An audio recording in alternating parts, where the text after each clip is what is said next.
Boop, boop. Okay. Now we're back live on all channels, all streaming. Oh, you're so close. So close. King, you're gonna do it. So King is also playing. Hello, Ms.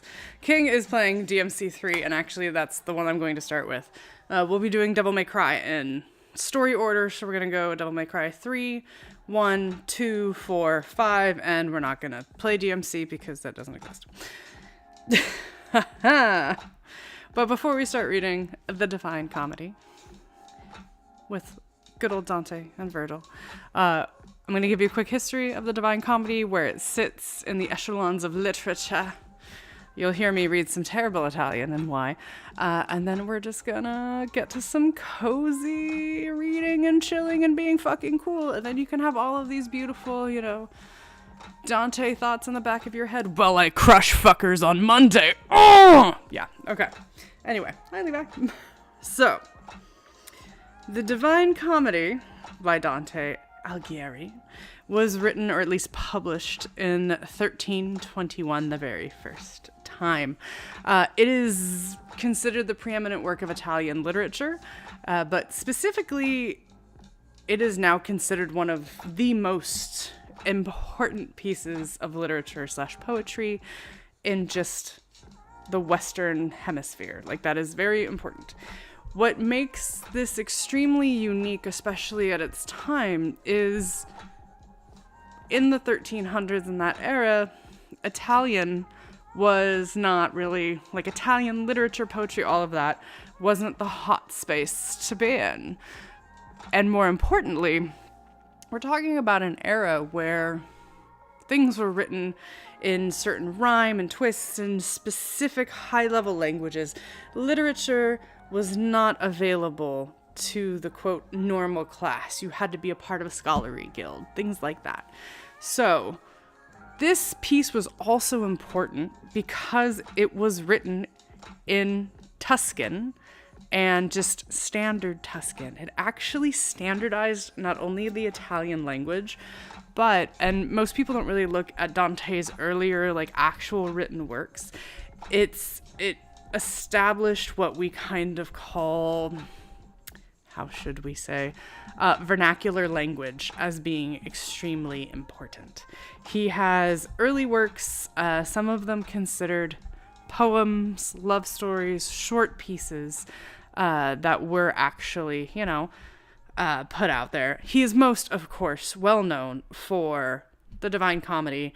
There's another story that he wrote, La Vita Nuova, which is like the new life. However, one of like the pieces that are very, very interesting that I think does not get spoken about a whole lot is De Vulgari Eloquentia, or On the Eloquence of the Vernacular. And so he was very much, and he wrote that was like written several years before he did the Divine Comedy. And it was really a piece about why language should be written in the vernacular, why everyone should be able to read everything. So it's really kind of an interesting fact that one of the most important pieces of poetry in both Italian and Western writing was written in the vernacular. And don't worry, because it's a poem, it's gonna get fucking cray-cray anyway. I'm not gonna go into all of the themes and influences. Dante didn't have access to like the works of Homer and all those epic poems, and as a reminder, we're reading Dante's Inferno, which did actually influence Milton, reading Paradise Lost. So this was written about 300 years before that. But Dante had access to a lot of the classical sort of philosophers, hence Virgil makes an appearance, which we'll talk about. Like the Aeneid is also something that was really important, and Aristotle. While this is very much a piece of literature that is absolutely influenced by Christianity at the time, it is a product of what we call scholasticism. So it does express thoughts of science as well as how the world works. But scholasticism is very much heavily influenced by Thomas Aquinas, who was a homie, a contemporary of Dante's, as well as becomes an important piece in the actual piece itself. So one other kind of fun thing is it is also influenced by Islamic culture and history at the time. How many popular English translations of Dante's Inferno? There's a lot. I'm actually looking at it. It has been translated into English more times than any other language that it has been translated into. The first translation was in the 1800s.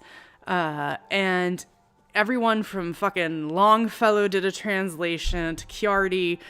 The most notable ones, there's like 15 to 20 that are considered like the notable pieces. And that's of the entire Divine Comedy. What's also very interesting is the Divine Comedy sometimes doesn't get fully translated. People only translate the Inferno only, and most people only read the Inferno in school. So just keep that in mind. But it's way too many. It has been translated so many times. But interestingly enough, one of the reasons you really start seeing, starting from the 1800s onward, seeing a lot more translations of the comedy in the English-speaking world was because of William Blake, who also, of course, did some etchings. There's always etchings. But it was because of the Romantic period, kind of rediscovering this time of literature, like of Dante and Shakespeare and all of that, like, coming in to influence that. So actually, this piece of the Inferno, specifically mostly, but there are other themes from the other two poems, have influenced everyone from T.S. Eliot to C.S. Lewis to Longfellow, who of course did his own translation of it. And like I said, this establishes Italian literature. What is interesting about the piece in and of itself is, and Dante himself, whom I'll give you a very brief overview of before I start breaking into the poetry itself. Dante himself was a writer. That was his thing. It is suspected, like, we don't actually know when he was born, but he was born in what we suspect is like 1265-ish. Started writing the Inferno when he's 35 in reference to the first line. And he's actually from Florence, hence his native Tuscan dialect was used to write this. He did use the Florentine dialect in the New Life, in La Nuova, but the Divine Comedy really is what, like, everyone went, yes, this is how Italian is. I say that because, first and foremost, my family is not from Northern Italy, and I do not have a Northern Italian accent, and I am so sorry for, like, some of my pronunciations that are going to come forward, and I apologize. I have a very particular accent, as I have been told. So, I will explain why that comes in later.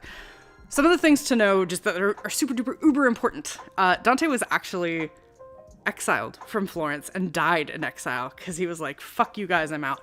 Mostly because, and this comes up in absolutely Dante's Inferno, and hence I am explaining it a little bit, is because of the Guelph-Guillemin conflict. And there was just an internal political conflict in Florence. There was a pope involved, lots of stuff. You guys can go read about it. He took a side, but didn't really support anyone in the way that, like, hurt anybody. He wrote a lot of political stances. He dismissed, like, long story there. Lots of political shit happening in Florence at the time. Dante stood by his side. He kind of hated how the Catholic Church had a pope. He really loved the thoughts of Thomas Aquinas at the time and the Aeneid. Those have a lot of influence. He spent his end of days in exile in Ravenna, and he is buried there. Even though Florence had asked to have his bones back, there is an empty tomb in Florence, which is pretty amazing. His poem was popular when it came out. He was called a heretic by some popes and embraced by others. But really, at the end of the day, like I said, the Divine Comedy is Dante's first-person journey through hell, purgatory, and paradise, and his views on the world at the time. So It's really cool. It's very fun. Let's talk about how the poem is written. It is a poem, but we're reading an English translation. What's really interesting about the Inferno is it's 3 books. Each book is 9 cantos. The first canto of the Inferno is considered sort of the prologue, like how it all gets set up. So it's not really included. It's the only book that has 10 cantos. And every single verse is written in something called terza rima, which is a rhyming form that he created and has been used. So I will send a link because it makes it a lot easier. So each poem section consists of what are called tercets, or 3-line stanzas, and they have an interlocking rhyme scheme, meaning the last word of the second line in one tercet provides the rhyme of the first and third lines in the tercet that follows. So it looks like A, B, A, B, C, B, C, D, C, which makes no fucking sense when you like hear it. So why this is like really important, and I'll read 2 comparisons really quick so that you understand. Basically, Dante invented this in the 14th century. It is the structure of the Divine Comedy, and he set this up, whereas comparatively, like when we read Paradise Lost, which is an English poem by Milton, which often used iambic pentameter. However, this is super fun, and if you were an English major, I already warned Mama. This came up again when I was talking about the whole, how Dante had sort of a bit of this renaissance, but even before that, the first kind of use of terza rima is actually done by good old Chaucer, and I'm not talking about Paul Bettany Chaucer, like legitimate Geoffrey Chaucer. Was like one of the first English poets to use it. It's been used also by Milton, as well as Lord Byron, as well as, Percy Shelley, T.S. Eliot, Robert Frost. You'll see it actually pop up. So you know it, but you don't know it unless you're like, I'm a big poetry nerd. And so I'm just going to share the link to terza rima just because it's cool as an English nerd to see how language functions. But you're not going to necessarily hear it in this translation. I'm using the Project Gutenberg version because a lot of people have tried. There is a couple of English translations that have tried to keep the terza rima structure, but it is very difficult. Paul Bettany Chaucer is the best Chaucer. Okay, I would totally read The Wife of Bath or any of that again if it was fucking Paul Bettany. But anyway. Some people they've tried really hard to keep it. So like the English translation of the opening lines don't line up to this. So in here's my bad Italian, you're going to hear the sounds of ita at the end of this. I'm going to read the first couple stanzas and pray to God you guys don't make me do all 12 because it takes 12 lines to do a terza rima. Wow. You made it home quick, Mama. Right in time to hear me speak in terrible Italian. Oh my God, I hate this. Oh, did you do it on purpose? God fucking damn it. Okay. So these are actually the opening lines of the Divine Comedy, and then I'm going to read them in English. Like I said. Yeah. Absolutely translating poetry across languages is damn near impossible, and considering a lot of the old poetry was written for like troubadours and they're an oral language, like poems like this are written this way so that people can remember them, to say them, to use them in stories for teaching lessons. That's why we have so many idioms and phrases like, birds of a feather flock together, right? All those rhyming things in your head, those are how oral stories and traditions were passed down. And an ad break just caught me, and I'm like, oh, do I still read it, or do I have to wait for the ad break? Thank you, Kitty. And Blaze, it's okay. Everyone's here to fall asleep. That's the goal. But anyway, here I'm just going to go with God and get this out of my way. So, opening couple of lines of the Divine Comedy, which is the Inferno. So it's, nel mezzo dei cammin di nostra vita, mi ritrovi per una selva oscura. c'è la ditra via emessa merta. Ahi quantro del qual è la cosa dura, esta selva segagia y espera de forte, c'è nel pesnier rineva la pura.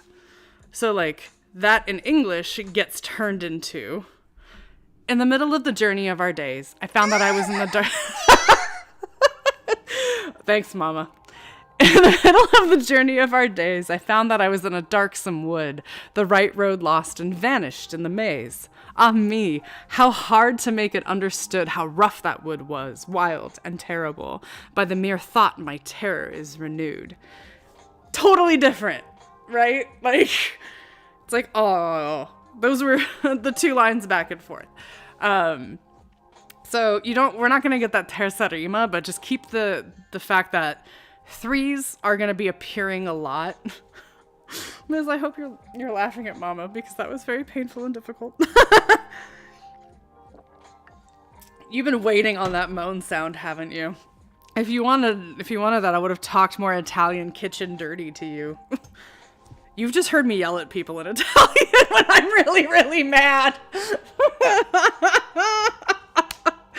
Who've never actually heard me do Italian. So, talking about Christianity, I actually found this really awesome essay on symbolism and numerology on the perspective of Dante. You're going to get a lot of 3s, a lot of 7s, and a lot of 9s. And it's going to be super fun, everybody. 3, 7s, and 9s for everyone. So, what was really interesting about it is the fact that, we have this concept of the Holy Trinity in the church. Dante wrote in 3 books. He writes in lines of 3. His heavens and hells have the 9 rings of hell, all of that stuff. So that's what's going to happen. You're going to see that 3, 7, 9 repeat over and over and over again as a callback to the whole Christianity aspect. If I can find that essay again, I will, because it was actually very interesting.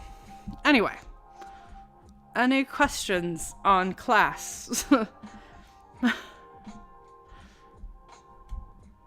Because in the meantime, we can hydrate Pi and play games with him while I read. There's lots of fun facts. Yeah, Terza Rima makes a lot more sense in Romance languages, and English is just disgusting. But I can send notes and all that other. I didn't want to turn this into an English class, but it's fun to learn why it's written that way. Now, here's the other thing. I am, sadly, having to read on Project Gutenberg, which is cool, because I'm a big fan of Project Gutenberg. So you can read along if you want, but I might have to take a couple pauses to scroll and do things. Here's the Project Gutenberg. You can read along at home. I highly recommend you look up the engravings and things like that. But I might be hopping between screens, between cantos and things. Just so I might be a little slower on chat. You can always hit me up with a sound alert or something from the cafe. But feel free to hang out with Pi, use some sounds. The cozy board. I think the cozy board's on. Is the cozy board on? I don't think it's on. I think I was prepping for Devil May Cry. Oh yeah. Yep, no, that's a whole lot of Virgil noises. We don't want a lot of Virgil noises. The cozy board is now activated. So chill the fuck out. Get a cozy drink, a cozy snack, a cozy friend, whether they are furry or human or otherwise. Hopefully, if you're doing polls, my lads, ladies, and gents, your boy comes home to you at this time. Otherwise, let's do it. Let's get some of Book 1 of the first canto of Dante's Inferno going. Woot woot. I like my audiobooks with subtitles, I guess. It's a free book. Everyone can hang out. It'll be fun. All right, Pi. Stay strong, little buddy. In the middle of the journey of our days, I found that I was in the darksome wood, the right road lost and vanished in the maze. Ah, me, how hard to make it understood how rough that wood was, wild and terrible. By the mere thought, my terror is renewed. More bitter scarce were death. But ere I tell it large of good which there was me, was found. I will relate what other things befell. Scarce I know how I entered on that ground, so deeply at the moment when I passed from the right way, was I in slumber drowned. But when beneath a hill arrived at last, which for the boundary of the valley stood, that with such terror had my heart harassed, I upwards looked and saw its shoulders glowed, radiant already with the planet's light, which guideth surely upon every road. A little then was quieted by the sight, the fear which deep within my heart had lain through all my sore experience of the night. And as the man, who breathing in short pain hath scaped the sea and struggled to the shore, turns back to gaze upon the perilous main, even so my soul, which fear still forward bore, turned to review the pass whence I egressed, and which none living ever left before.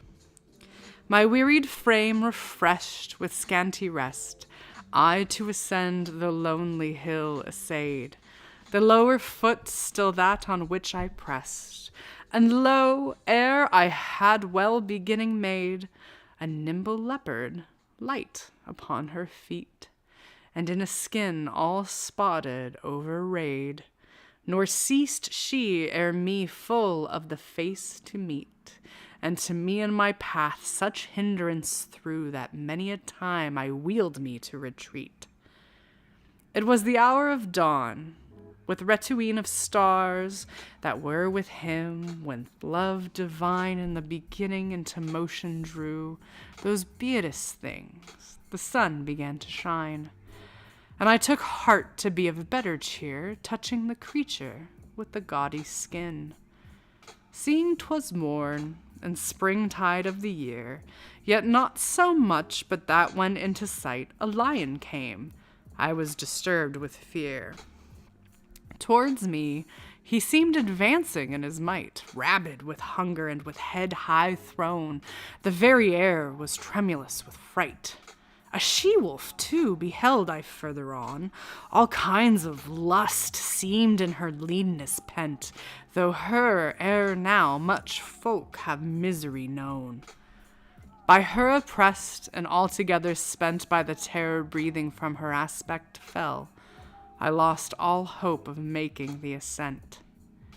And, as the man who joys while thriving well, when comes the time to lose what he has won in all his thoughts weeps inconsolable, so mourned I through the brute which rest knows none. She barred my way again, and yet again, and thrust me back where silent is the sun. And as I downward rushed to reach the plain, before mine eyes appeared were one aghast and dumb, like those that silence long maintain, when I beheld him in the desert vast. "Whether thou art, or ghost or man," I cried, "I pray thee show such pity as thou hast." "No man, though once I was on either side. Lombard my parents were, and both of them for native place had Mantua," he replied. "Though late, sub Julio, to the world I came, and lived in Rome, in good Augustus's day, while yet false gods and lying were supreme. Poet I was, renowing in my lay Achenius' righteous son, who fled from Troy, what time proud Ilion was to flames a prey. But thou, why going back to such annoy? The hill delectable, why fear to mount? The origin and ground of every joy. And thou, in sooth, art Virgil, and the font whence in a stream so full doth language flow?" Abashed, I answered him with humble front. "Of other poets light and honor thou. Let the long study and great zeal I've shown in searching well thy book avail me now. My master thou, and author thou alone. From thee alone I, borrowing, could attain the style consummate which has made me known. Behold the beast which makes me turn again. Deliver me from her, illustrious sage, because of her I tremble pulse and vein." Thou must attempt another pilgrimage. Observing that I wept, he made reply.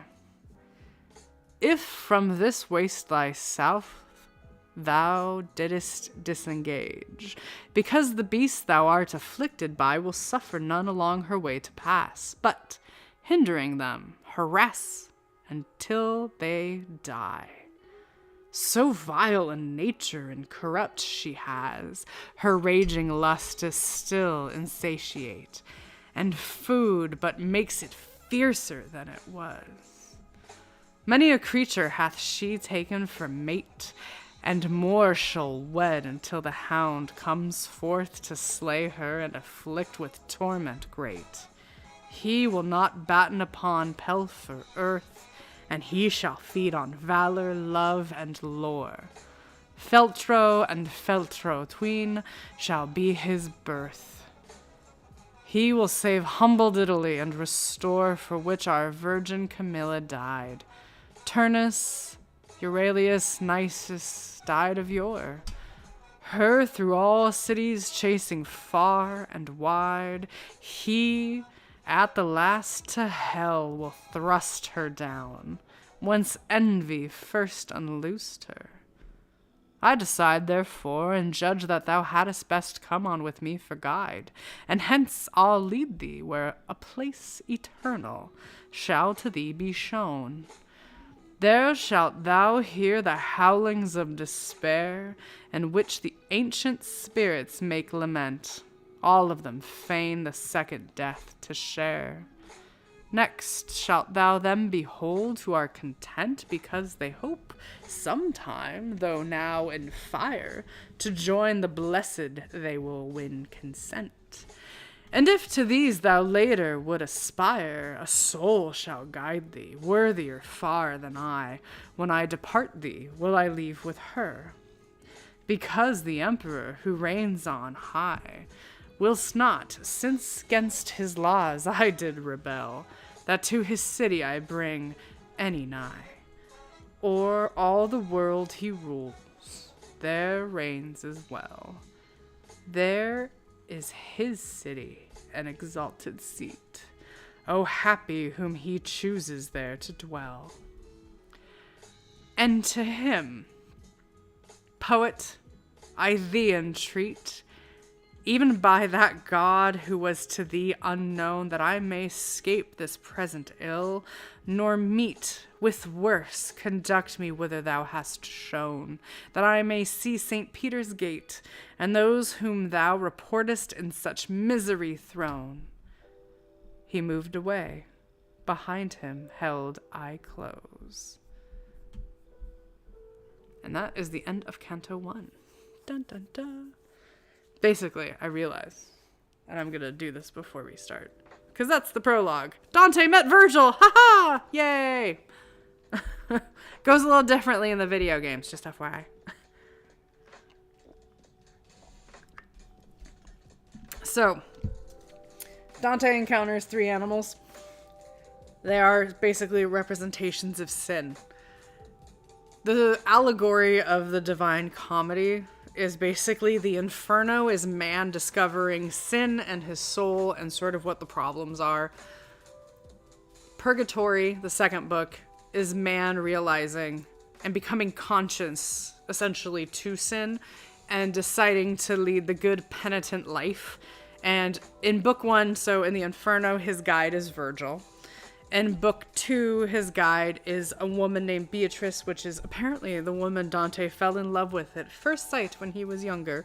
And it's like, oh, great, buddy, even though he married someone else, just FYI. And he constantly writes about her. Lady will appear in book 2, King, just so that you know. That's Beatrice. And then book 3, Paradiso or Paradise, is when man figures out how to ascend to heaven and God. Beatrice gets him to the door, and then Saint Bernard takes over. So those are the 3 guides. So Virgil, the poet, Beatrice is based off Beatrice de Folco Portinari, and then Saint Bernard, who's so not much as fun to say. All right. So Canto, technically Canto 1 of book 1, but it's Canto 2. Let's do this. gonna hydrate pie and hydrate myself.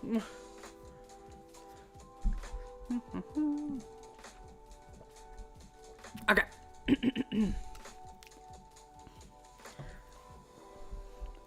This one is trying to do terza rima, and I'm like, oh, do I try and read it in appropriate, like, rhythm? But it's, like, not the whole time, and it's kind of driving me nuts.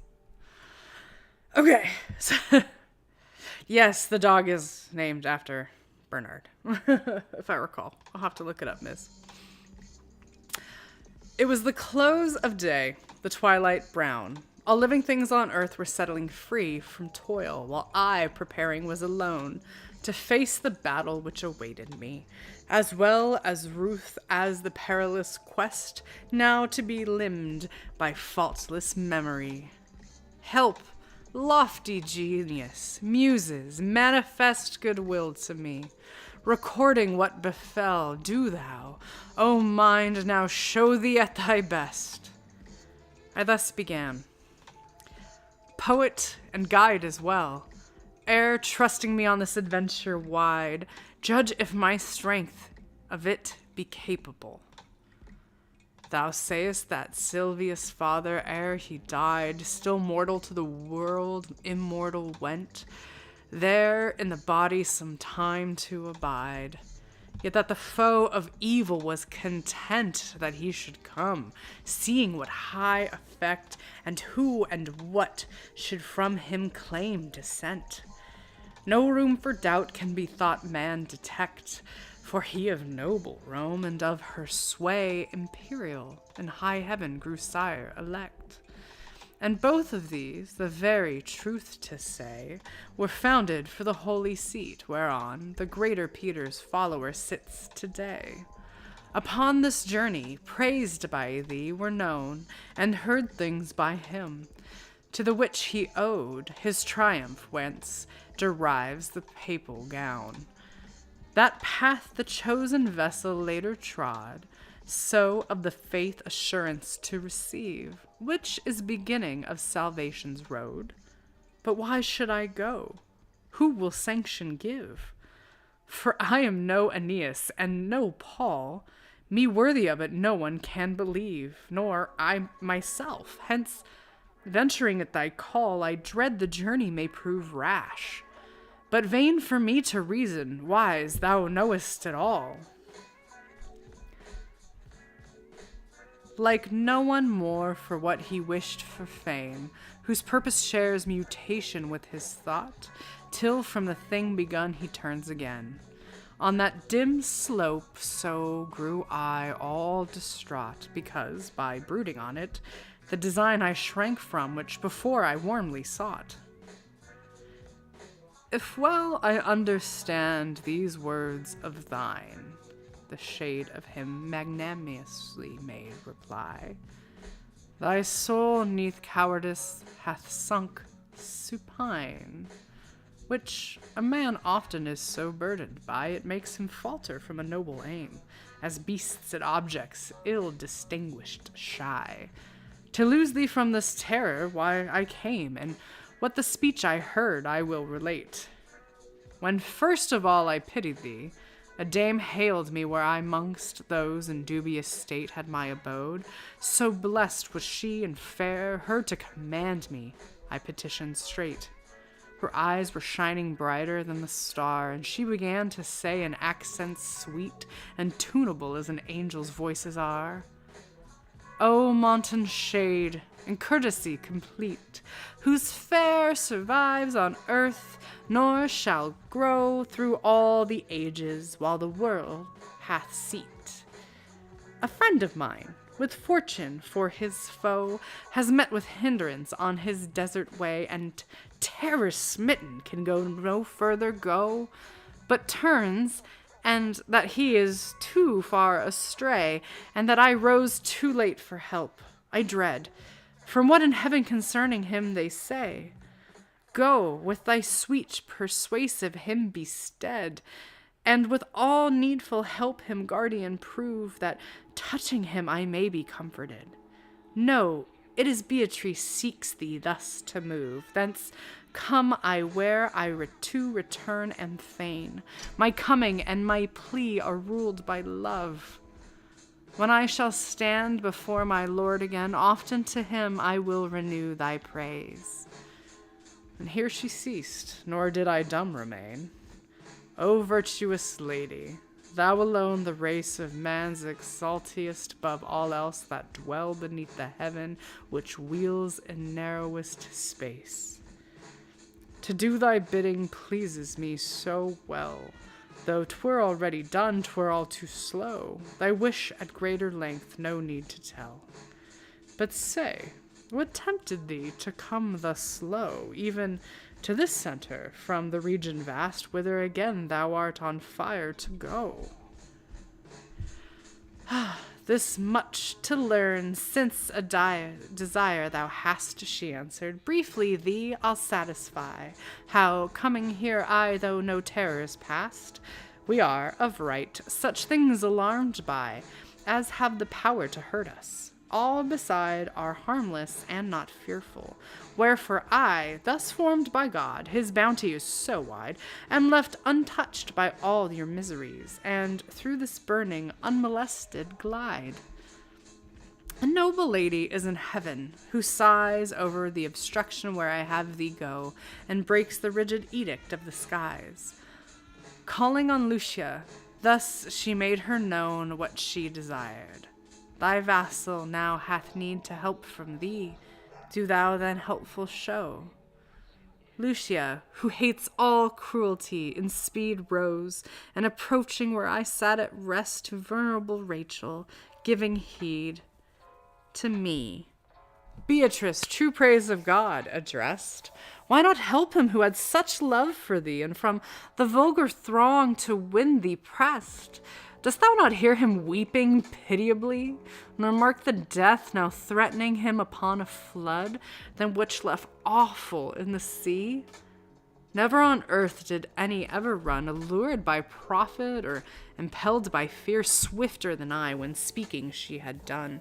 From sitting among the blessed descended here, my trust upon thy comely, I love that phrase, comely rhetoric cast, which honors thee and those who lend it ear.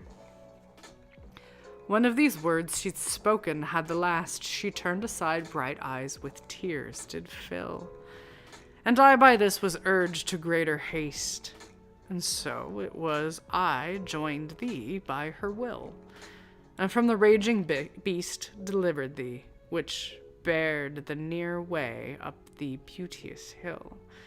What ails thee then? Why thus a lagged be? Why cherish in thy heart a craven fear? Where is thy franchise? Where thy bravery?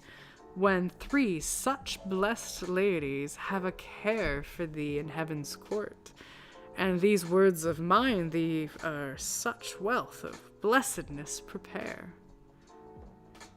As flowers by chills nocturnal made to pine and shut themselves, when touched by morning bright upon their stems arise, full blown and fine, so of my faltering courage changed the plight, and such good cheer ran through my heart, it spurred me to declare like free-born generous wight, O pitiful! Who for my succor stirred, and though how full of courtesy to run alert in service, hearkening her true word. Thou with thine eloquence my heart hast won to keen desire to go, and to intent which first I held I now no longer shun. Therefore proceed, my will with thine is blent. Thou art my guide, Lord, Master, thou alone. Thus I, and with him, as he forward went, the steep and rugged road I entered on. Or the road less traveled? What? Sorry? What? Frost? I don't know what you're talking about. The poet, not Frost. That is the end of Canto 2. Night, Laquan. Alright, we got one person already asleep. I'm guessing King might have gone down too. Hi, May. I see your lurk. Lurky lurk. Lurkity lurk lurk. No, King's still here. Is it not as soothing this time? Oh, well, you did just wake up. I'm a hydrate pie. Is there a tally? I do keep a tally of who falls asleep. Henry's here, by the way, but he's sitting in a very precarious position. Oh, guys, I would not don't do the money calculation, buddy. That's gonna break your heart. That's going in, I think, the 3rd ring of hell. Just letting you know. Okay. We continue. Not that I, blew up the size of the screen or anything, because I'm old. It's fine.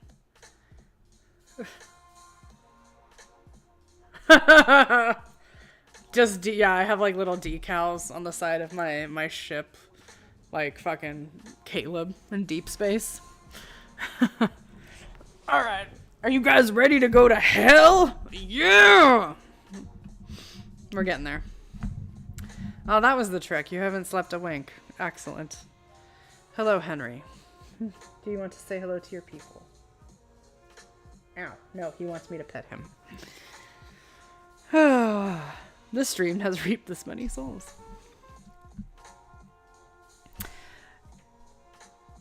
Alright, I'm just gonna...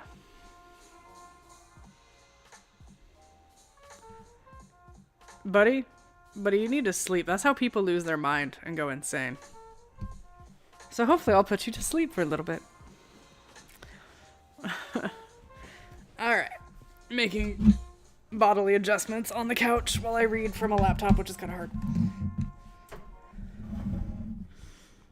Okay. I'm gonna try and ignore the fact that King hasn't slept for 2 days and thinks it's totally fine. Okay. Canto 3. Through me to the city, dolorous lies the way. Who pass through me shall pains eternal prove. Through me are reached the people lost, for I. 'Twas justice did my glorious maker move. I was created by the power divine, the highest wisdom, and the primal love. I forgot to mention, speaking of love, weirdly, love, true love, is a massive theme in the Divine Comedy. Not just because Dante married another woman and was in love with Beatrice the whole time. That's a whole different thing, and it wasn't different timelines. But you'll kind of hear, we had a little Sailor Moon-y power of love vibes. So, shall I read to you? Does Mama need to use this? Does Nikki need to use the special voice? I mean, I'm here. Anyway. No thing's creation earlier was than mine, if not eternal. I for I endure, yet who make entrance, every hope resign. These words beheld I writ in hue obscure on summit of a gateway. Wherefore hard is their meaning, master. Like one sure beforehand of my thought, he made reply. Here it behooves to leave all fears behind. All cowardice behoveth here to die. For now the place I told thee we find, where thou the miserable folk shouldest see who the true God of reason have resigned. Abandon hope, all ye who enter here. Then, with a glance of glad serenity, he took my hand in his, which made me bold, and brought me in where secret things there be. Their sighs and plaints and wailings uncontrolled the dim and starless air resounded through, nor at the first could I from tears withhold the various languages and words of woe, the uncouth accents mixed with angry cries and smiting palms and voices loud and low, composed a tonelet which doth circling rise for ever in the air obscured for eye, as when the sand upon the whirlwind flies. And, horror-stricken, I began to say, Master, what sound can this be that I hear, and who the folk thus whelmed in misery? And he replied, In this condition drear are held the souls of that inglorious crew who lived unhonored, but from guilt kept clear. Mingled they are with caitiff angels who, though from avowed rebellion they refrained, disloyal to God, did selfish ends pursue.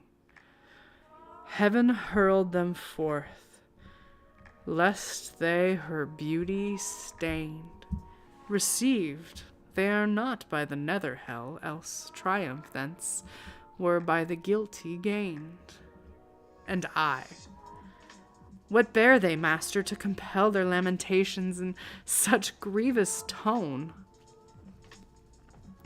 He answered, in few words I will tell thee, no hope of death is to the wretches known.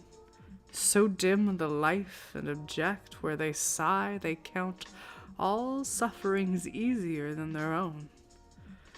Of them the world endures no memory, mercy and justice them alike disdain. Speak we not of them, glance and pass them by.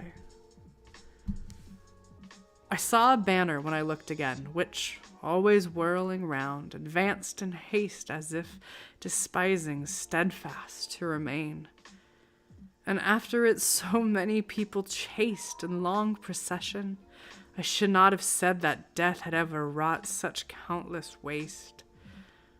Some first I recognized, and then the shade I saw and knew of him, the search to close, whose dastard soul that great refusal made. Straightway I knew and was assured that those were the tribe of the caitiffs, even the race despised of God and hated of his foes. The wretches, who when living showed no trace of life, went naked and were fiercely stung by wasps and hornets swarming in that place. Blood drawn by these out of their faces sprung, and mingled with their tears was at their feet sucked up by loathsome worms it fell among. Casting my eyes beyond, of these replete people I saw beside an ample stream, whereon I said, O master, I entreat, tell who these are, and by what law they seem impatient till across the river gone, as I distinguish by this feeble gleam. And he, these things shall unto thee be known, what time our footsteps shall be at rest be found upon the woeful shores of Archeon. And then, with ashamed eyes cast on the ground, fearing my words were irksome to his ear, until we reached the stream, I made no sound. And toward us, lo, within a bark drew near a veteran, who with ancient hair was white, shouting, Ye souls depraved, be filled with fear. Hope never more of heaven to win the sight. I come to take you in the other strand, to frost and fire and everlasting night. And thou, O living soul, who there dost stand from among the dead, withdraw thee. Man, doesn't that sound like a certain fucking scene in King of Dark Knight? What do I know? I'm just a nerd. Then, aware that not at all I stirred at his command, by other ways, from other ports thou dost fare, but they will lead thee to another shore, and 'tis a skiff more buoyant must thee bear. And then my leader, Karen, be not sore, for thus it has been willed, where power never came short of the will. Thou therefore ask no more. And hereupon his shaggy cheeks grew tame, who is the pilot of the livid pool, and round about whose eyes glowed wheels of flame. But all the shades, naked and spent with duel, stood, chattering with their teeth and changing hue soon as they heard the words unmerciful. God they blasphemed, and families whence they grew, mankind, the time, place, seed in which began their lives, and seed whence they were born. Then drew they crowding all together as they ran, bitterly weeping, to the accursed shore, predestinate for every godless man. The demon Charon, with eyes evermore aglow, makes signals, gathering them all, and whoso lingers smiteth with his oar. And as the faded leaves of autumn fall, one after the other, till at last the bough sees on the ground spread all its coronal. With Adam's evil seed, so haps it now, at signs each falls in turn from off the coast, and fowls into the ambushed fluttering go. The gloomy waters thus by them are crossed, and ere upon the further side they land, on this anew is gathering a host. Son, said the courteous master, understand all such as in the wrath of God expire. From every country muster on this strand. To cross the river they are all on fire, their wills by heavenly justice goaded on until their terror merges in desire. This way no righteous soul has ever gone. Wherefore of thee if Charon should complain. Now art thou sure what by his words is shown. When he uttered this, the dismal plain trembled so violently. My terror past recalling now, I'm bathed in sweat again. Out of the tearful ground there moaned a blast whence lightning flashed forth red and terrible, which vanquished all my senses, and, as cast in sudden slumber, to the ground I fell. End of Canto. I think that was 3. All right. Hydration break. Refill your cozy drink if you must. I feel like I need to take...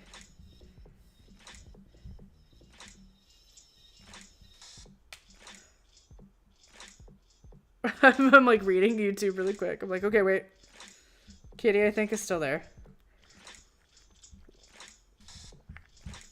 Okay. Checking YouTube. Hydrating everyone. Give me a lurk or feed the little pet if we need to. Pi is almost at level 17, guys. Oh my god. Alright. Cool. So we've met some of the boatmen. Some fun. We're doing it. We're getting there. Not totally creeptastic yet. Clean your protocores if you need to. Now's a good time. The start of Canto 4. Resounding thunder broke the slumber deep that drowsed my senses, and myself I shook like one by force awakened out of sleep. Then rising up, I cast a steady look, with eyes refreshed, on all that lay around, and cognizance of where I found me took.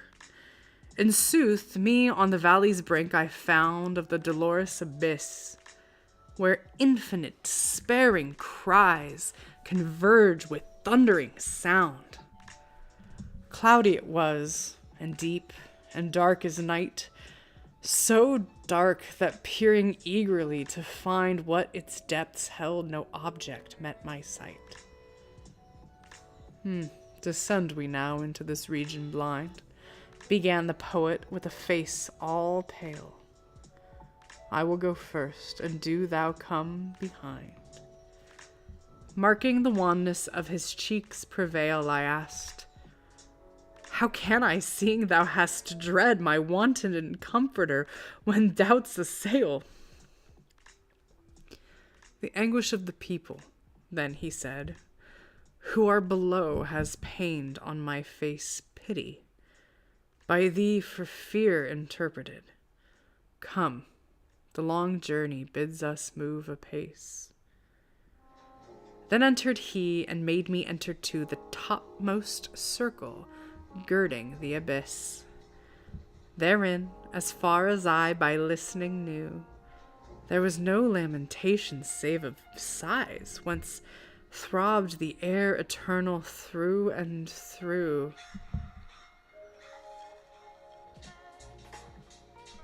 I'm sorry, I'm reading chat really quick. I need my proto course. No, you don't. Not all of them. This sorrow without suffering made arise from infants, and from women, and from men, gathered in great and many companies. And the good master, wouldest thou nothing then of who those spirits are have made me relate? Yet know, or passing further, although when on earth they sinned not, worth however great availed them not, they being unbaptized. Part of the faith thou holdest.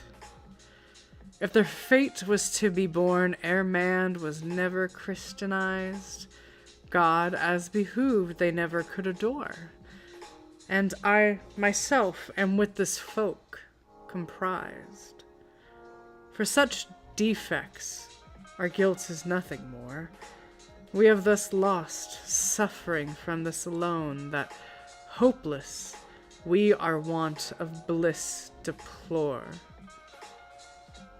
Greatly I sorrowed when he made this known, because I knew that some of who did excel in worthiness were to that limbo gone.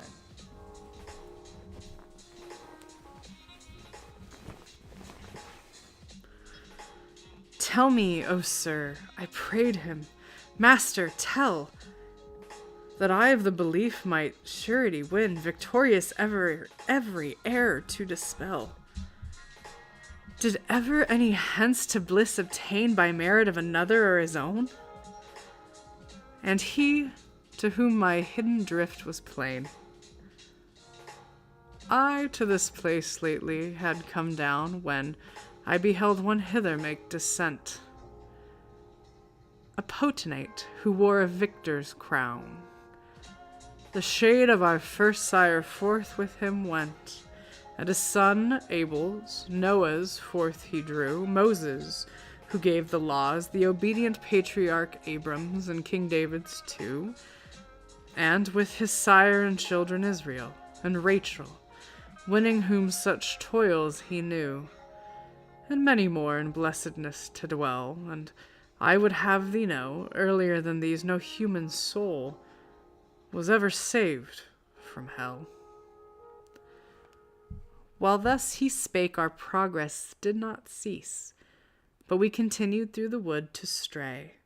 The wood, I mean, with crowded ghosts for trees. Ere from the summit far upon our way we yet had gone, I saw a flame which glowed, holding a hemisphere dark at bay. 'Twas still a little further on our road, yet not so far but that in part I guessed the honorable people there abode. Of art and science ornament confessed, who are these honored in such high degree, and in their lot distinguished from the rest? He said, for them their glorious memory, still in thy world the subject of renown, wins grace by heaven distinguished thus to be. Meanwhile I heard a voice. Be honor shown to the illustrious poet, for his shade is now returning, which a while was gone. When the voice paused, no further utterance made, 4 mighty shades drew near with one accord, an aspect neither sorrowful nor glad. Consider that one, armed with a sword, began my worthy master in my ear, before the three advancing like their lord. For he is Homer, poet with no peer. Horace, the satirist, is next in line. Ovid comes third, and Lucan in the rear. And 'tis because their claim agrees with mine. Upon the name they with one voice did cry. They to their honor in my praise combine. Thus I beheld their goodly company, the lords of song and the exalted style, which over all others, eagle-like, soars high. Having conferred among themselves a while, they turned toward me and salutation made, and this, beholding, did my master smile. An honor higher still to me was paid, for of their company they made me one. So I the sixth part 'mong such genius played.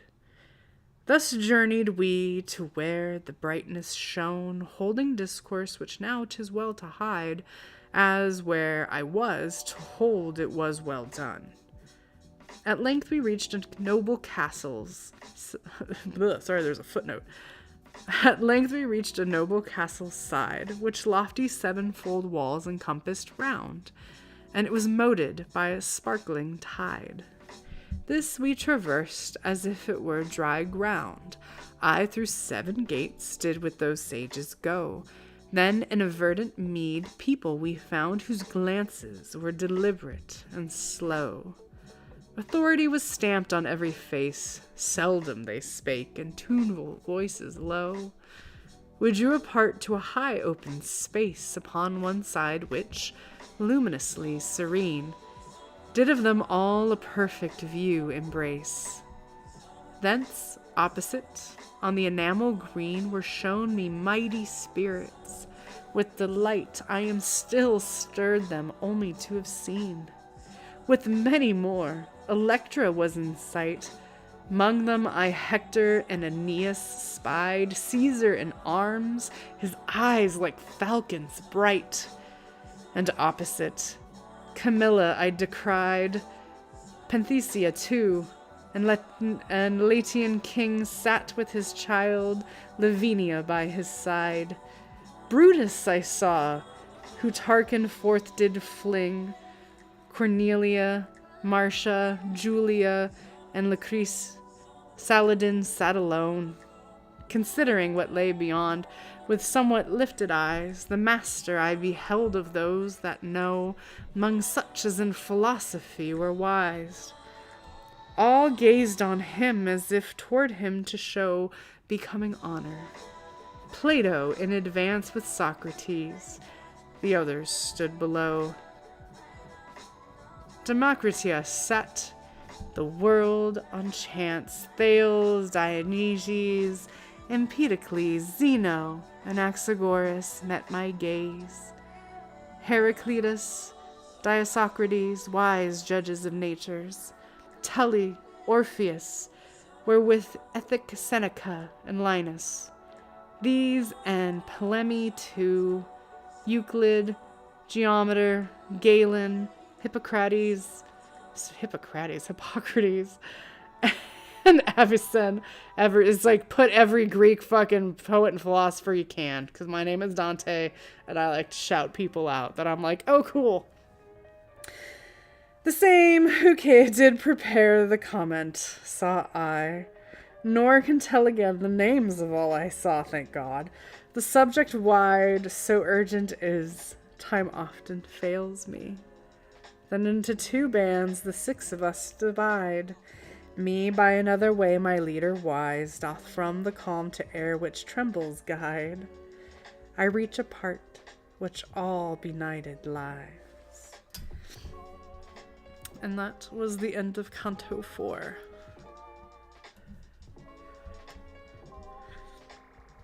Taking a water sip.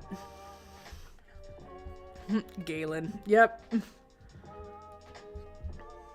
Hydrate pie. Meow. Actually, I'm going to change pie's color. If I can.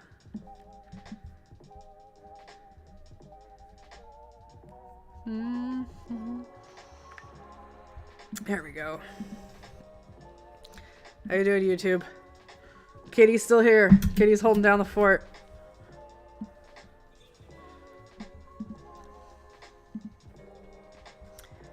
Alright. Canto 5. So we have left the unbaptized first circle of hell, and now we're on to the second. From the first circle thus I downward went into the second, which girds narrower space, but greater woe, compelling loud lament. Minos waits awful there and snarls, the case examining of all who enter in, and, as he girds him, dooms them to their place. I say each ill-starred spirit must begin on reaching him its guilt in full to tell, and he, omniscient as concerning sin, sees to what circle it belongs in hell. Then around him is his tale as oft curled, and he would have its stages deep to dwell. And evermore before him stand a world of shades, and all in turn to judgment come, confess and hear, and then are downward hurled. O thou who comest to the very home of woe, when he beheld me, Minos cried, ceasing a while from utterance of doom. Enter not rashly, nor in all confide, by ease of entering, be not led astray. Why also growling? Answered him my guide. Seek not his course predestinate to stay, for thus 'tis willed, where nothing ever fails of what is willed, no further speech assay. And now by me are agonizing wails, distinguished plain. Now am I come outright where grievous lamentation me assails. Now had I reached a place devoid of light, raging as in a tempest howls the sea, when with at winds, blown thwart each other, fight. The infernal storm is raging ceaselessly, sweeping the shades along with it, and them it smites and whirls, nor lets them ever be. Arrived at the precipitous extreme, in shrieks and lamentations they complain, and even the power divine itself blaspheme. I understood that to this mode of pain are doomed the sinners of the carnal kind, who over their reason let their impulse reign.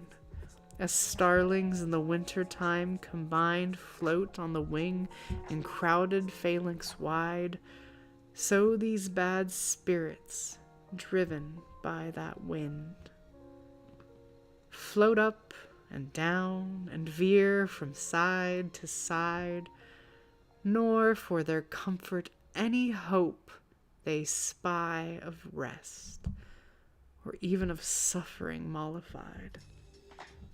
And as the cranes in long-drawn company pursue their flight while uttering their song, so I beheld approach with wailing cry, shades lifted onward by that whirlwind strong.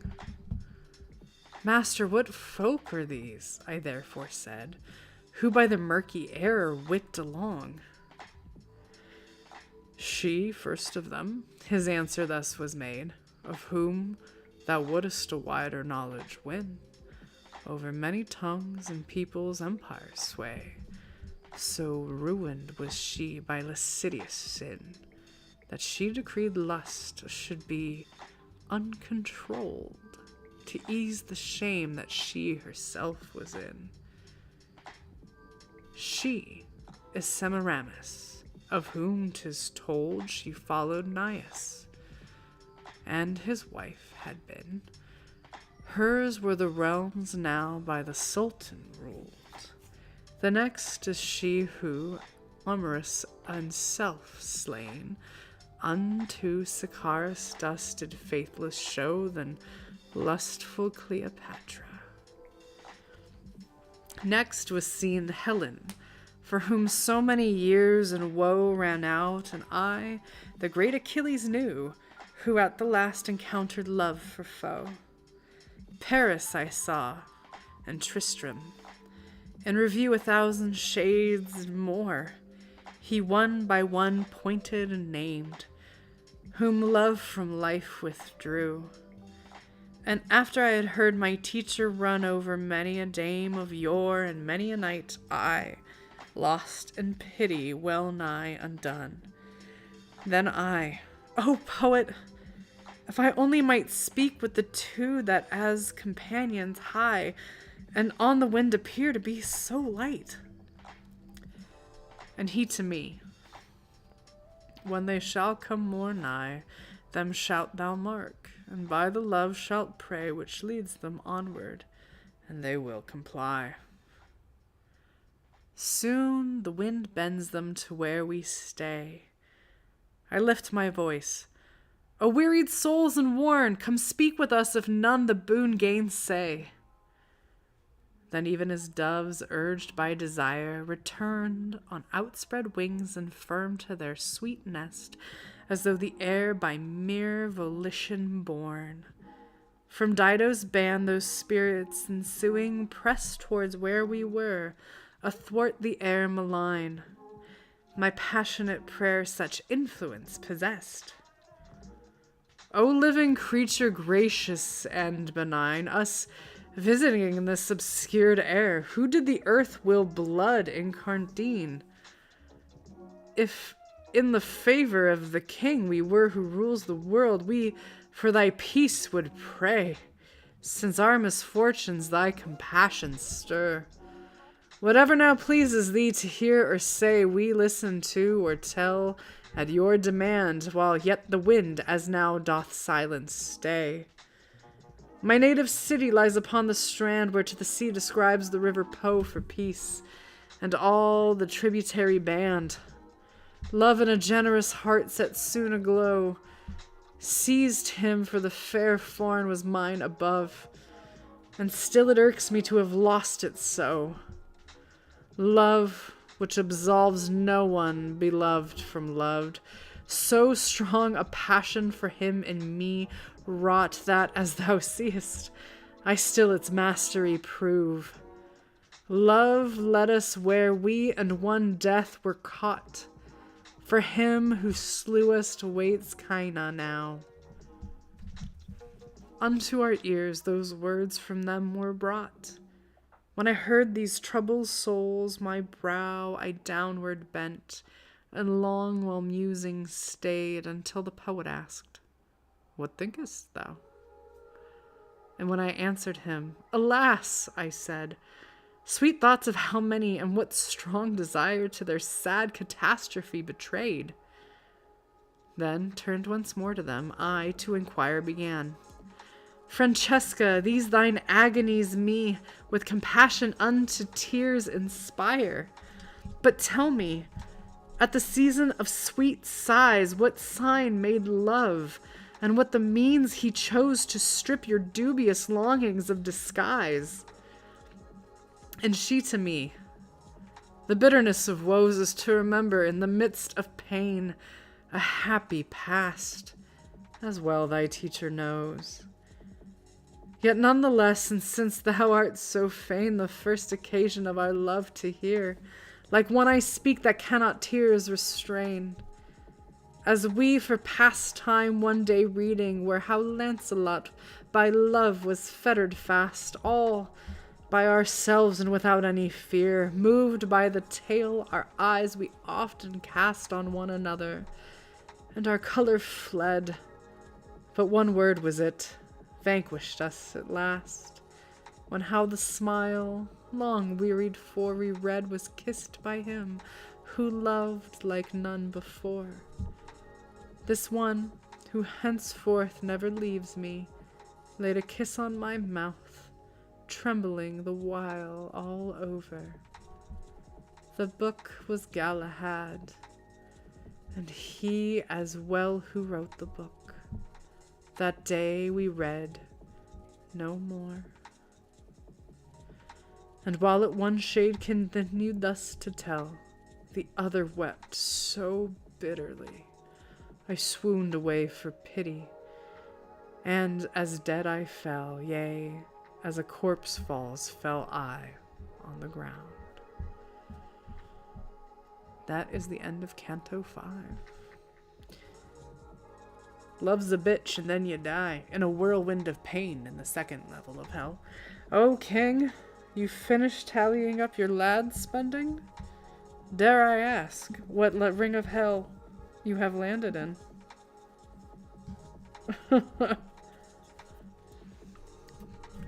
And see if you can figure out the gambling money hell, by the way, when we get there. Alright. Let's feed our little buddy. Oh no. You want Cherub Satan for Canto 6? It's only 120 lines, I think. Let's see how long I can hold Cherub Canto. Or Cherub Canto. Cherub Satan. I hate you. Oh hey, Pi leveled up when I wasn't looking. Thanks, y'all. Good job. Keep feeding him. This is for Mama.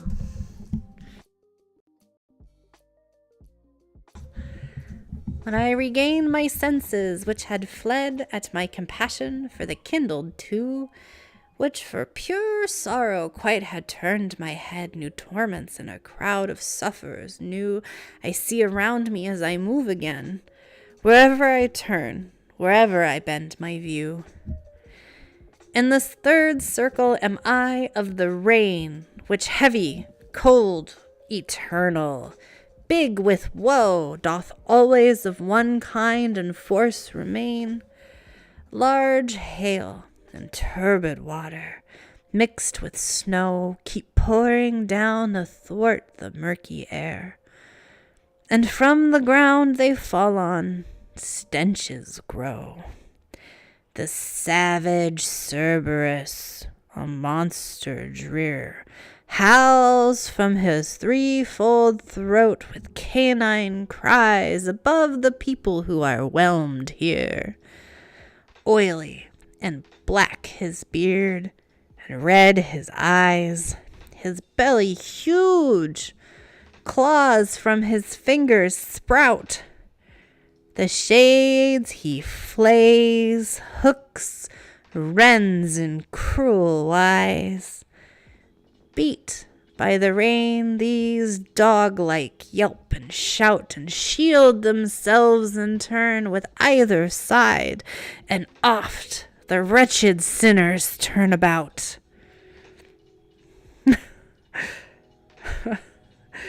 Davina, you're hearing Dante's Inferno is read by Cherub Satan. Yeah, thanks, Mama. You just want Geo reading it in Italian to them. I don't know how long I can do Cerberus rending souls as Cherub Satan, guys. Dance break! Oh, thank God, stream elements. I need that. We're just gonna do a little Here. Thanks, stream elements.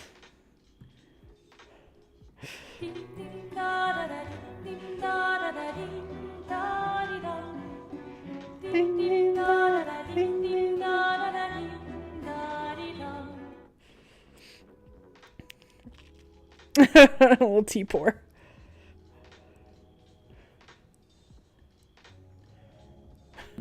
Little tea for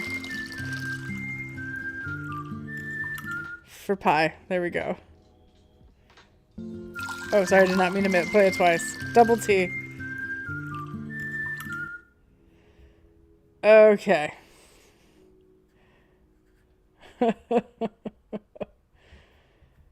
Let me go back to having our dear little Cerberus rend people. Okay.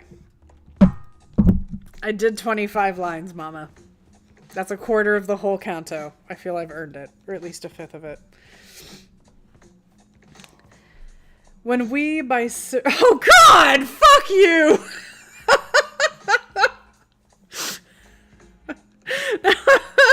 Now it's Stacy for marketing. I wonder what Stacy for marketing. It sounds like an Italian. No, actually, I don't. I don't want that. Oh my God. I'm gonna tell you of Cerberus. Okay, you guys fucking ready? This is amazing. However, I am still going to read Virgil in Virgil voice. Okay, cool. And the rendering. So like, yeah, when we by Cerberus, great worm, were spied, he oped his mouth and all his fangs he showed, while not a limb did motionless abide. My leader, having spread his hands abroad, filled both his fists with earth taken from the ground, and down the ravening gullets flung the load. Damn, Virgil, you're flinging loads? Like, fuck, bro. That feels like inappropriate. Then, as sharp set with hunger barks the hound, but is appeased when at his meat he gnaws, and, worrying it, forgets all else around. So with those filthy faces, there it was of the fiend Cerberus, who deafs the crowd of souls till they from hearing fain would pause. We, traveling over the spirits who laid cowed and sorely by the grievous showers harassed upon their semblances of bodies trod. Prone on the ground, the whole of them were cast, save one of them who sat upright with speed, when he beheld that near to him we passed. O thou, who art thou, this Inferno led? Me, if thou canst, he asked me, recognize, for ere I was dismantled thou wast made. And I to him, thy present tortured guise perchance hath blurred my memory of thy face, bro, like, until it seems I never on thee set eyes. But tell me who thou art within this place so cruel set, exposed to such great fucking pain. Like, damn, bitch. Then which, if greater none, has more disgrace? And he was like, dude, thy city swelling with the bane of envy till the sack of running over me and the life serene did once contain. As Cassio, me your citizen named of yore, and for the damning sin of gluttony, I, as thou seest, am beaten by the shower. No solitary woeful soul am I, for all of these endure the self-same doom for the same fault. He ended his reply. I answered him, O Chiaccio, with such gloom thy misery weighs me. I to weep am prone. But if thou canst, declare to what shall come the citizens of the divided town. Holds it one just man, and like declare the cause of what 'tis discord as victim grown? And he to me, after contentious pause, blood will be spilt. The boorish party then will chase the others forth with grievous loss, bitch. And then like the former, it behooves to fall again with 3 sums, and then the others to ascend. Holpen by him whose wiles are now plain. Long time with heads held high, they'll make to bend the other party until burdens dire. However, themselves in tears and rage they totally fucking spend. There are 2 just men, and whom none inquire.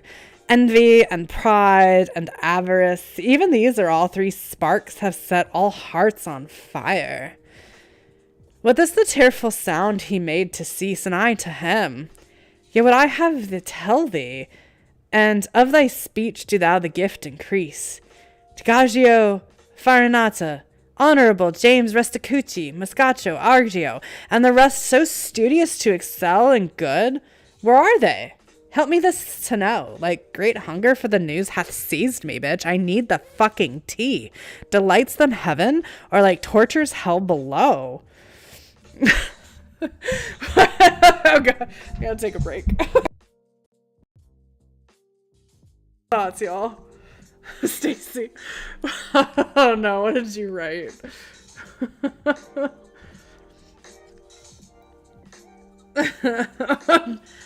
Hello, I'm Stacy from marketing, currently consulting on behalf of Hell. We would like to know what the terms of conditions were on the sign. Your failure to abandon hope before entering here does not in any capacity fall into Hell Inc.'s liability. Do you really think Hell's incorporated? Like, I don't know about that, mama. Anyway. Whew, that's Stacy from marketing. Oh, I feel like I could finish it at this point. She's basically at the bottom. I love that Stacy wants the tea. Who fell into hell. He said, among the blackest souls they be, them to the bottom weighs another sin. Shouldest thou so far descend, thou mayest them see. By when the sweet world thou again dost swim, I pray thee, bring me among men to mind. Like no more I tell, nor new reply began. Then his straightforward eyes askance declined. He looked at me a moment, ere his head he bowed, and then fell flat among the other blind. Henceforth he waketh not, my leader said, till he shall hear the angel's trumpet sound, ushering the hostile judge. By every shade its dismal sepulture shall then be found. Its flesh and ancient form it shall resume, and list what echoes an eternal round. So past where we the shades and rainy spume made filthy mixture, with steps taken slow, touching a little on the world to come. Wherefore I said, Master, shall torments grow after the awful sentence hath been heard, or lesser prove and not so fiercely glow? Repair unto thy science, was his word, which tells as things approach a perfect state to keener joy or suffering they are stirred. Therefore, although this people, cursed by fate, never find perfection in its full extent, to it they then shall more approximate till now. Our course we round the circle bent, still holding speech, of which I nothing say, until we came down the pathway went. There found we Plutus, the great enemy. On to Canto 7. And to answer your question, Mama, I think it's a holdings company. I don't think it's Hell Incorporated. I think it's Hell's holding company, and each ring is its own business. That's just my thought. Satan doesn't feel very limited liability company. The bro's like, there's no liability to limit, bitch. Worry not. Alright, I'm adjusting my seating structure. That's just hell of a boss. Break it down. Now what am I doing, Mama? Am I doing the holdings company? We had to do a project about the rings of hell. I made mine a souvenir box you got after going on the tour of hell. It included a party hat that said, one hell of a party. Oh, I love it, Elemental. I would have made that. I went to hell and all I got was the shitty t-shirt.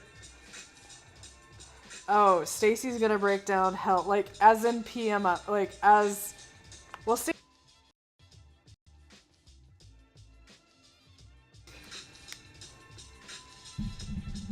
Who's this? Like, according to Dante? It's a little different, buddy. Per level. Hang on. I think my computer just got unplugged, so forgive me. Give me one moment, y'all. What is the licensing? Do they have liability for the torture? Okay. Hey, everyone. It's Stacy from marketing, just fixing something. There we go. Let's do this, bitch. Okay. And I turned on a lamp, so that will help. You guys ready for this beautiful breakdown of hell?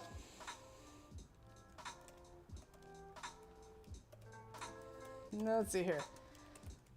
So, thank you everyone for currently joining this tour of hell. We're following Dante and Virgil at this point as they descend lower and lower. But we would like to talk to you today about the current structure of hell, what happens when you enter, and how, if and ever, you may leave. The third answer is the easiest. Fuck no. Done. But just to be very straight here, there are 9 circles of hell followed by the center. So each hell is ruled by its own, like, demon, dominion, governor, however you want to do. You don't realize that you've actually signed a contractual agreement with, like, some deity before birth, because the first circle of hell that we've already explored is technically called limbo. It is for those people. Oh no. Did it die? Hang on.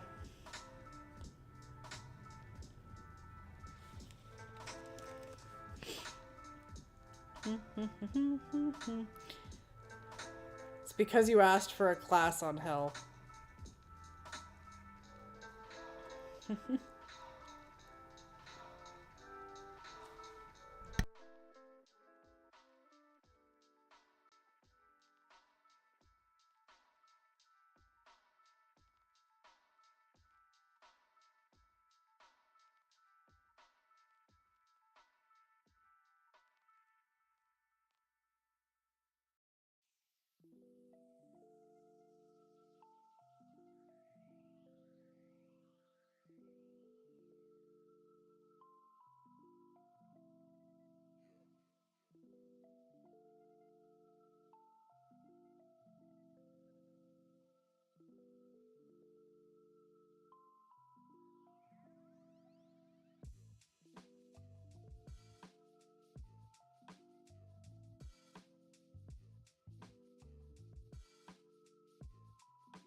I'm hoping my bitrate recovered, which I think it looks like it has. Feel like we're a little better.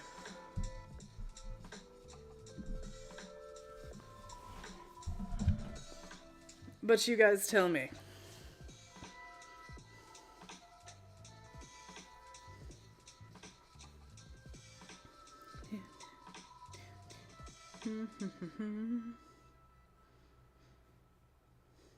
Meow meow. How we feeling, y'all?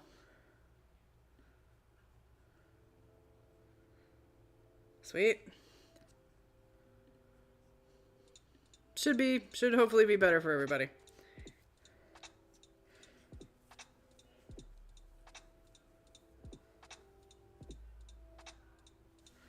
Just checking. Should hopefully be a little better.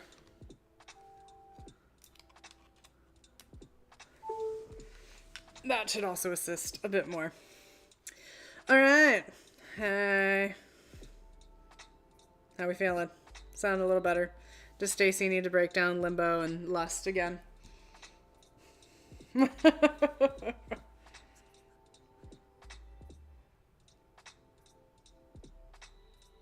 Sound check. Boop boop, motherfucker, boop boop. Vex, my goal is not to read biblical fan fiction. It's entirely accidental.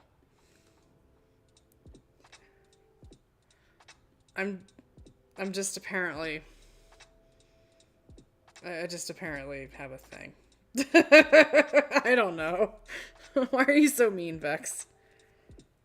I'm not reading biblical fan fiction. I just like epic poetry. And apparently I play a lot of games that have biblical themes. Fuck. Crap.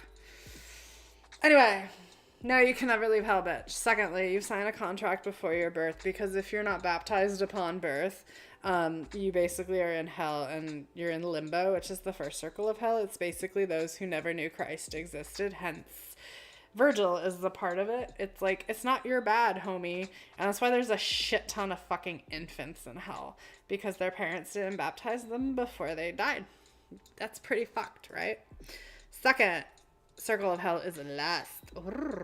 Hence, like, Dido, Cleopatra, all them bitches, they're there, and it's a storm, and it's dark, and they're just taking over the whole time. If you didn't figure out we went through the third ring of hell, we, talk about gluttony. So that's reserved for those for, like, yeah, I know, it's super fucked. I didn't make the rules here, okay? Like I said, it's part of the fucking contract, Shadow, before you're born. Sometimes you get fucked, and sometimes you don't. We're currently entering the fourth circle of hell, which is greed.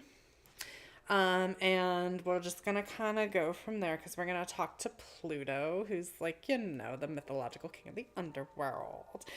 But this is gonna be pretty interesting, because we're not gonna talk to anybody while we're here.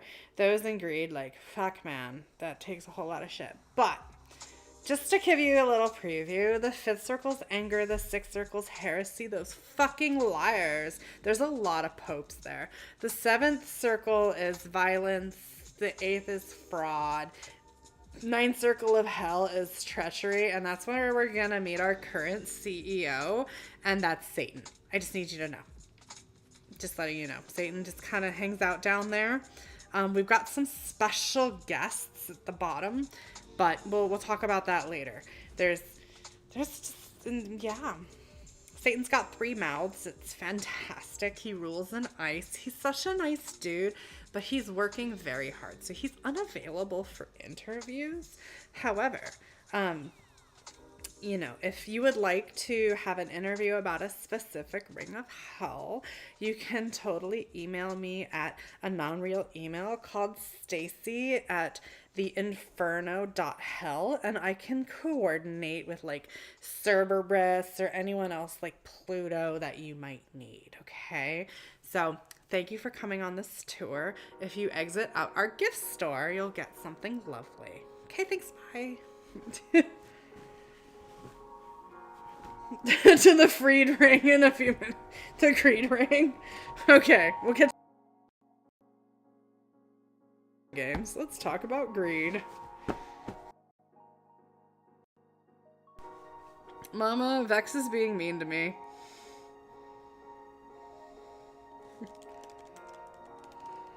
Vote where you're being dropped off in hell. Would be great. Okay. Are we ready to rock?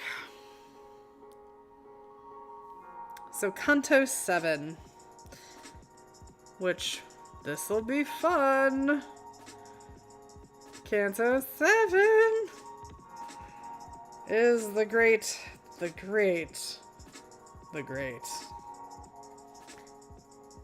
Ring of Greed. Let's go. I don't need a good brother to poke at me. Poke back. Alright, Silas ladies, this is for you. Pape, Satan, Alepe, Plutus began in accents rough and hard, and that mild sage all-knowing said to me for my encouragement, pay no regard unto thy fear. Whatever power he sways, thy passage down this cliff shall not be barred. Then turning round to that inflamed face he bade, accursed wolf, at peace remain, and pent within thee, let thy fury blaze, down to the pit we journey not in vain. So rule they where, by Michael in heaven's height, on the adulterous pride was vengeance taken. Then, as the bellied sails by wind swelled tight, suddenly drag wherever snaps the mast, such, falling to the ground, the monster's plight.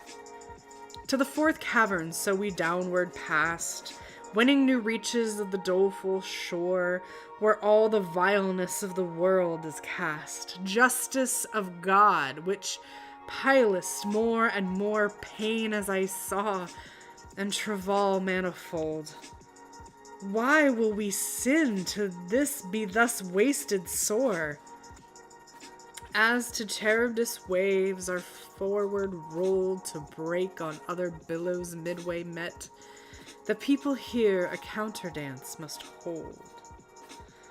A greater crowd than I had seen as yet, with piercing yells advanced on either track, rolling great stones to which their chests were set. They crashed together, and then each turned back upon the way he came, while shouts arise. Why clutch it so, and why to hold it slack? And the dark circle wheeled they on this wise, from either hand to the opposing part, where evermore they raised insulting cries. Thither arrived, each turning made fresh start through the half-circle on now joust to run, and I, stung almost to the very heart, said, O my master, wilt thou make it known who the folk are? Were these all clerks who go before us on the left with shaven crown? And he replied, all of them squinted so in mental visions while in life they nothing spent by rule, and this they show, and with their yelping voices make appear when halfway round the circle they have sped, and sins opposing them asunder tear. Each wanting thatch of hair upon his head was once a clerk, or pope, or cardinal, and whom abound the ripest growths of greed. And I, O master, surely among of all these I ought some few to recognize, who by such filthy sins are held in thrall. Oops, sorry. And he to me, vain thoughts within thee rise. Their witless life, which made them vile, now mocks, dimming their faces still, all searching eyes. Eternally they meet with hostile shocks. These rising from the tomb at last shall stand with tight clenched fists, and those with ruined locks, squandering or hoarding. They the happy land have lost, and now are marshaled for this fray, which to describe know hence, my son, how fleeting is the play of goods at the dispose of fortune thrown, and which mankind to such fierce strife betray. Not all the gold which is beneath the moon could purchase peace, nor all that ever was, to but one soul of these by toil undone. Damn it, king. Master, I said, tell thou ere making pause, who fortune is of whom thou speakest askance, who holds all worldly riches in her claws? O foolish creatures lost in ignorance, he answer made. Now see that they reply thou store, which I concerning her advance. He who in knowledge is exalted high, framing all heavens, gave such as should them guide, thou so each part might shine to all, whereby is equal light diffused on every side, and likewise to one guide and governor of other worldly splendors did control confide, that she in turns should different peoples dower with this vain good, from blood should make it pass to blood, and spite of human wit. Hence power, some races failing, and some amass according to her absolute decree, which hidden lurks, like serpent in the grass. Vain 'gainst her foresight yours must ever be. She makes provision, judges, holds her reign, as doth his power supreme. Each deity her permutations can no truth sustain. Necessity compels her to be swift, so swift they follow who their turn must gain. And this is she whom they so often lift upon the cross, who ought to yield her praise and blame on her and scorn unjustly shift. But she is blessed, nor hears what any says. With other primal creatures turn her sphere, yoked and glad, rejoicing in her ways. To greater woe now let us downward steer. The stars which rose when I began to guide are falling now, nor may we linger here. We crossed the circle to the other side, arriving where a boiling fountain fell into a brooklet by its stream supplied. In depth of hue the flood did purse excel, and we, with this dim stream to lead us on, descend by pathway terrible. A marsh, which by the name of Styx is known, fed by this gloomy brook, lies at its base of threatening cliffs held hewn out of cold gray stone. And I, intent on study of the place, saw people in that ditch, mud-smeared. In it all naked stood with anger-clouded face, nor with their fists alone, each fiercely hit the other, but with feet and chest and head, and with their teeth to shreds each other bit. Son, now behold. Souls of those whom anger made a prize, and further I would have thee certify that 'neath the water people utter sighs, and make the bubbles to the surface come, as thou mayest see by casting round thine eyes. Fixed in the mud, they say, we lived in gloom, in the sweet air made yoked by the day, nursing within us melancholy fume. In this black mud we now our gloom display. This hymn with gurgling throats they strive to sound, which they in speech unbroken fail to say. And thus about the loathsome pool we wound for a wide arc, between the dry and soft, which eyes on those who gulped the filth turned round. At last we reached a tower that soared aloft.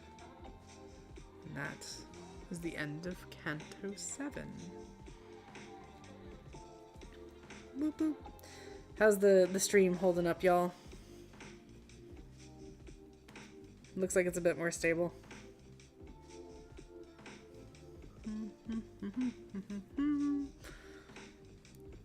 I'm hoping everyone's getting sleepy or getting their shit done as they need. Does anyone need an occasional reminder to, like, fold your laundry, put your dishes away? You tell me. I got you. We can have an accountability check at the end of Canto 8. Okay.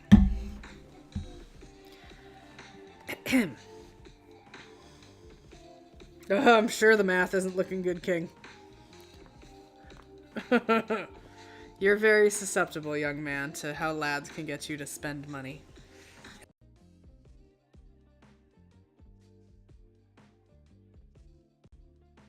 Continuing that long before to its foundations we approached nigh, our eyes went traveling to the top of the tower. For, hung out there, 2 flames we could espy. Then, at such distance, scarce our eyesight made it clearly out. Another grave reply. And to the sea of knowledge turned, I said. Also, by the way, calling your guide and mentor the Sea of Knowledge. That is like the best nickname. Mama, when you need to summon me for a walkthrough, just be like, summon the Sea of Knowledge, and I will appear. You can crochet 1 more row, Shadow. I will check in on the crochet at the end of this canto. But yes, Mama, summon the Sea of Knowledge, please, as needed. Okay, Thomas. Only for walkthroughs.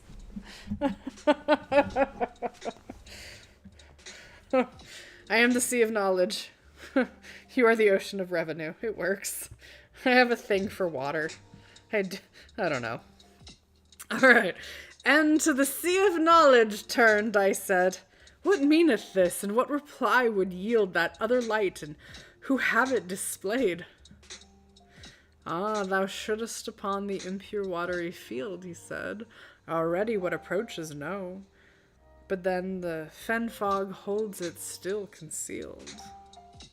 Never was arrow yet from sharp-drawn bow urged through the air upon a swifter flight than when I saw a tiny vessel show, across the water shooting into sight. A single pilot served it for a crew who shouted, Art thou come, thou guilty sprite? Oh, Phlegius, Phlegius, this thy loud hello for once, my lord said, idle is in vain. Thou hast only till the mud we're through. And as one cheated inly smarts with pain when the deceit wrought on him is betrayed, his gathering ire could... No, hang on. Having a moment.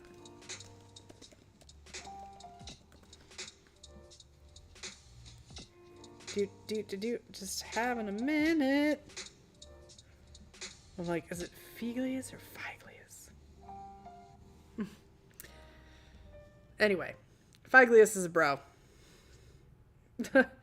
Into the bark my leader stepped and made me take my place beside him, nor a jot till I had entered was it downward way. Soon as my guide and I were in the boat, to cleave the flood began the ancient prow, deeper than 'tis with others wont to float. Then, as the stagnant ditch we glided through, one smeared with filth in front of me arose and said, Thus come are thy period, who art thou? And I, as one who forthwith goes, I come, but thou defiled, how name thee? I am but one who weeps, he said, with woes. I answered him, with tears and miseries, accursed soul remain, for thou art known unto me, all filthy though thou be. Then both his hands were on the vessel thrown, but him my wary master backward heaved, saying, Do thou among the other dogs be gone. Then to my neck with both his arms he cleaved, and kissed my face, and said, soul disdainful, said, O blessed she in whom thou wast conceived. He in the world great haughtiness displayed, no deeds of worth his memory adorned, and therefore rages here his sinful shade. And many are here by whom crowns are worn on earth, shall wallow here like swine in mire, leaving behind them names overwhelmed in scorn. And I, O master, I have great desire to see him well soused in this filthy tide, ere from the lank lake we finally retire. And he, or ever shall have been descried, the shore by thee, thy longing shall be met, for such a wish were justified. A little after, in such fierce onset the miry people down upon him bore. I praise and bless God for it even yet. Philip Argenti at him was the roar. And then that furious spirit Florentine turned with his teeth upon himself and tore.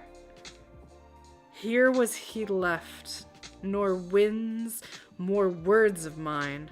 Now in my ears a lamentation rung, once I to search what lies ahead begin.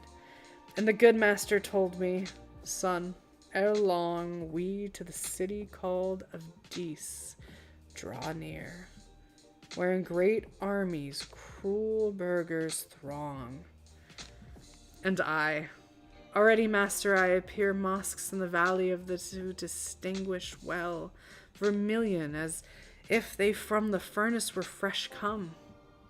And he, fires everlasting dwell within them, whence appear they glowing hot as thou discernest in the lower hell. We to the moat profound at length were brought, which girds that city all disconsolate. The walls around it seemed of iron wrought, not without fetching first a compass great. We came to where with angry cry at last, "Get out!" the boatman yelled, "behold the gate." More than 1,000 who from heaven were cast, I saw above the gates who furiously demanded, "Who ere death on him has passed, holds through the region of the dead this way?" And my wise master made to them a sign that he had something secretly to say. Then ceased they somewhat from their great disdain, and said, "Come now, but let that one be gone who thus presumptuous enters on this reign. Let him retrace his madcap way alone.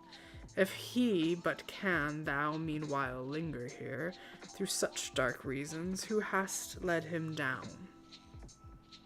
Judge, reader, if I was not filled with fear, hearing the words of this accursed threat, for of return my hopes extinguished word.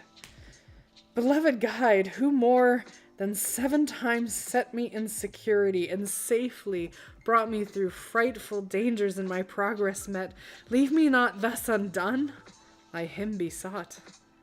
If further progress be to us denied, let us retreat together, tarry not. The Lord who led me thither then replied, "Fear not, by one so great has been assigned our passage, vainly were all hindrance tried. Await me here, let thy fainting mind be comforted, and with good hope be fed, not to be left in this low and world behind." Thus goes he, thus am I abandoned by my sweet father? I in doubt remain, with yes and no contending in my head. I could not hear what speech he did maintain, but no long time conferred he in that place, till, to be first, all inward raced again, and then the gates were closed in my lord's face by these our enemies. Outside stood he, then backwards turned to me with lingering pace, with downcast eyes and all the bravery stripped from his brows, and he exclaimed with sighs, "Who dare deny the doleful seats to me?" And then he said, "Although my wrath arise, fear not, for I to victory will pursue, however within they plot the enterprise. This arrogance of theirs is nothing new. They showed it once at a less secret door, which stands unbolted since. Thou didst it view, and saw the dark writ legend which it bore. Thence even now is one who hastens down through all the circles, guideless, to this shore, and he shall win us entrance to the town." Having that moment of, oh crap, I'm Virgil. God damn it. I don't feel like it's not smart to lock Virgil outside. I feel like that's a bad idea. Oh my god, Pi leveled up. We're doing it, guys. We're doing it. Kitty, thanks for holding down the fort.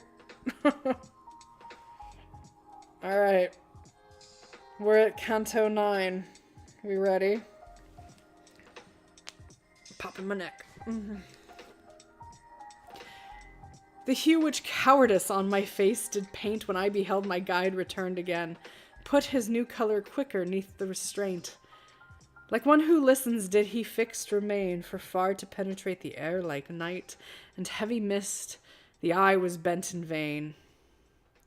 "Yet surely we must vanquish in this fight," thus he, "unless by with such proffered aid. Oh, how I weary till he come in sight." Well, I remarked how he transition made, covering his opening words with those behind, which contradicted what at first he said. Nathless his speech with terror charged my mind, for happily to the word which broken fell, whose worse meaning than he proposed I assign. Down to this bottom of the dismal shell comes ever any from the first degree, where all their pain is stripped of hope to dwell. To this my question thus responded he: seldom it haps to any to pursue the journey now embarked upon by me, yet I ere this descended, it is true, beneath the spell of dire Rethios laid, who could the corpse with soul inform anew. Short while my flesh of me was empty made, when she required me to o'erpass that wall, from Judas's circle to abstract a shade, that is the deepest, darkest place of all, and furthest from heaven which moves the skies. I know the way, fear not that can befall. These fens from which vile exaltations rise, the doleful city all around invest, which now we reach not save in angry wise. Of more he spake not, in my mind doth rest, for with mine eyes my every thought that had been fixed on the lofty tower with flaming crest, where in a moment and upride were seen 3 hellish furies, all with blood defaced and womanlike in members and in mien. Hydras of brilliant green begirt their waist, snakes and cerates for their tresses grew, and these were round their dreadful temples braced. That they the drudges were, full well he knew of her who is the queen of endless woes. And to me he said, the fierce Irenaeus view himself upon the left Megara shows. That is Alecto weeping to the right. Tisphines between them, here made he close. Each with her nails her breast tore, and did smite herself with open palms. They screamed in tone so fierce, I to the poet clove for fright. Medusa, come, that we may make him stone. All shouted as they downward gazed. Alack, Theseus escaped us when he ventured down. Keep thine eyes closed and turn them thy back, for if a Gorgon chance to be displayed, and thou shouldest look, farewell the upward track. Thus spake the master, and himself he swayed me round about, nor put he thrust in mine, but his own hands upon mine eyelids laid. O ye with judgment gifted to divine, look closely now and mark what hidden lore lies neath the veil of my mysterious line. Across the turbid waters came a roar and crash of sound, which big with fear arose, because of it fell trembling either shore. The fashion of it was as when there blows a blast by cross heats made to rage amain, which smites the forest, and without repose the shattered branches sweeps in hurricanes, and clouds of dust majestic onward flies, wild beasts and herdsmen driving over the plain. Sharpen thy gaze, he bade, and freed my own eyes. Across the foam-flecked and immemorial lake, where sourest vapor most unbroken lies. And as the frogs before the hostile snake together of the water get them clear, and on dry ground huddling shelter take, more than 1,000 ruined souls in fear beheld I flee from one who, dry of feet, was by the Stygian ferry drawing near. Waving his left hand, he the vapor beat swiftly from fore his face, nor seemed he spent save with fatigue at having this to meet. Also, congrats, Miz, on marrying Raph. Woot woot.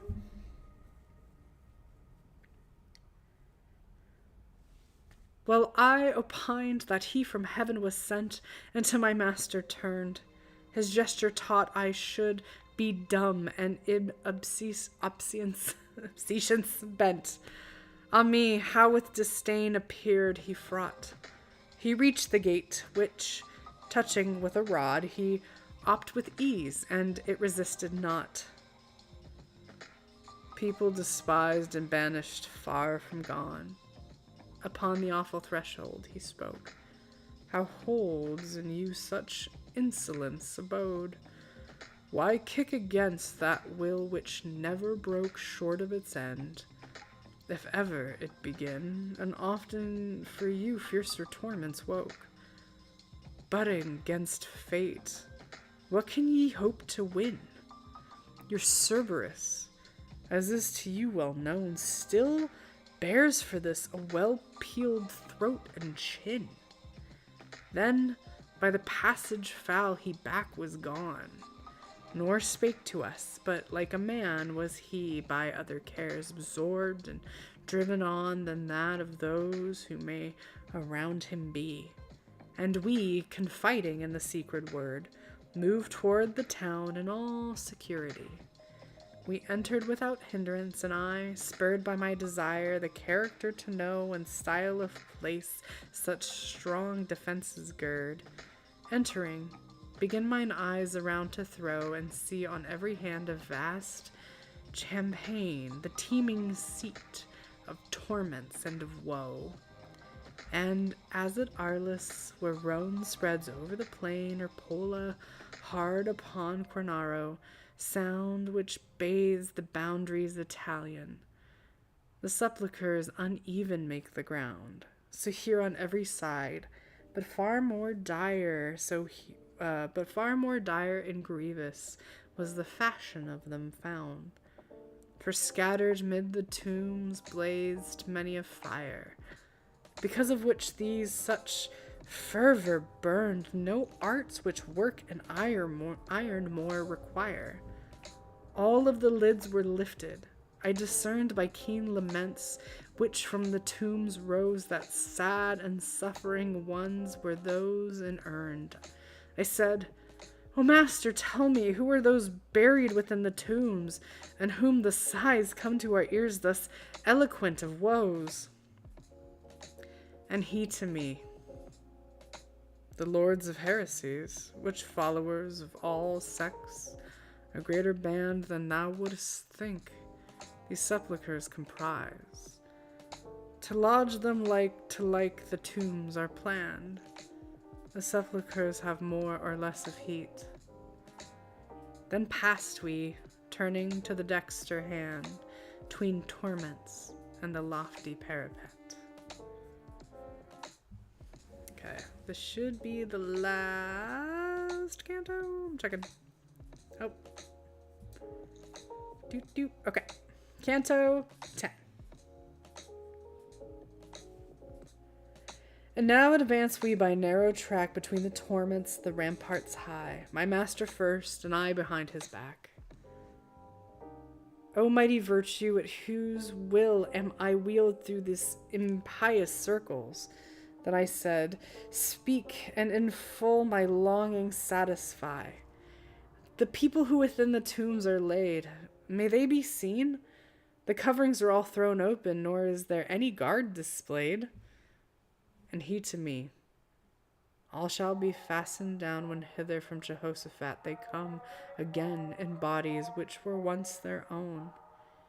And here with Epicurus find their tomb, whom are his followers, and by whom 'tis held that the soul shares the body's mortal doom. Things here discovered then shall answer yield, and quickly to thy question asked of me, as God as to which thou hast concealed. And I, good leader, if I hide from thee my heart, it is that I may little say, nor only now learned I thus dumb to be. O Tuscan, who still living makest thy way, modest of speech, through the abode of flame, be pleased a little in this place to stay. The accents of thy language thee proclaim to be a native of that state renowned, which I, perchance, wronged somewhat.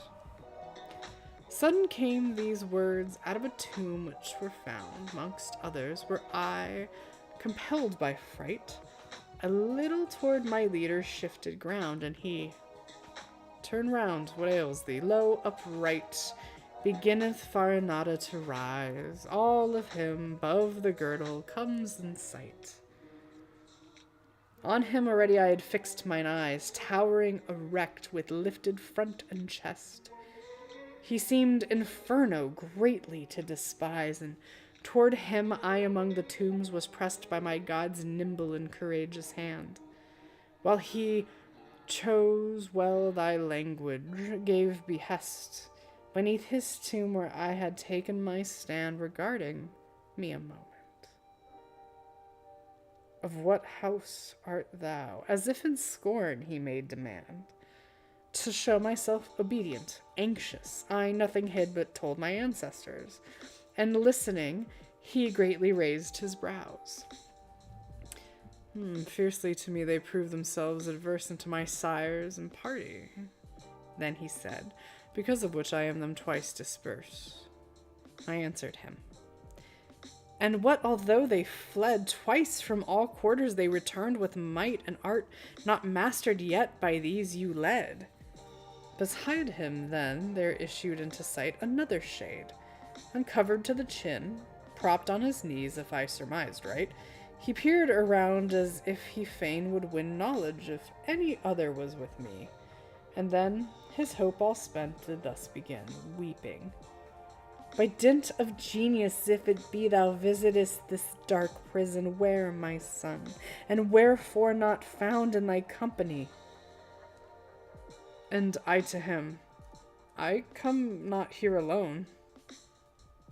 He waiting yonder guides me, but disdain of him perchance was by your guide. Oh, I can't believe I'm about to say that. The words he used, the manner of his pain, revealed his name to me beyond surmised. Hence was I able thus to answer plain. Then cried he at once upright did rise. How saidest thou, was? Breathes he not then the air? The pleasant light no longer smites his eyes? When he of hesitation was aware, displayed by me informing my reply, he fell supine, no more to reappear. But the magnanimous, I can never say it, my life is killing me, at whose bidding I had halted there, the same expression wore, nor budged a jot, nor turned his neck awry. And if resumed he where he paused before, they be indeed but slow that art to learn, than this my bed, to hear it pains me more. But ere the 50th time anew shall burn the lady's face, who reigned here below, of that sore art thou shalt experience earned. And as to the sweetest world again thou ist to go, tell me, why is it that people so without ruth for my race, as all their statues show? And I to him, the slaughter and the rout which made the Arabia to run with red, cause in our fame such prayers to be poured out. Whereon he heaved a sigh and shook his head. There I was not alone, nor to embrace that cause was I, without good reason led. And there I was alone, when from her place all granted Florence should be swept away. 'Twas I defended her with open face. So may your seed find peace some better day, I urged him, and this knot you shall untie, in which my judgment doth entangle stay. If I hear rightly, ye, it seems, describe beforehand what time begins, and yet ye seem, neath other laws, as touching what is nigh. Like those who see best what is far from them, we see things, said he, which afar remain. Thus much enlightened by the guides supreme. To know them present or approaching, vain are all our powers, and save what they relate who hither come, of earth no news we gain.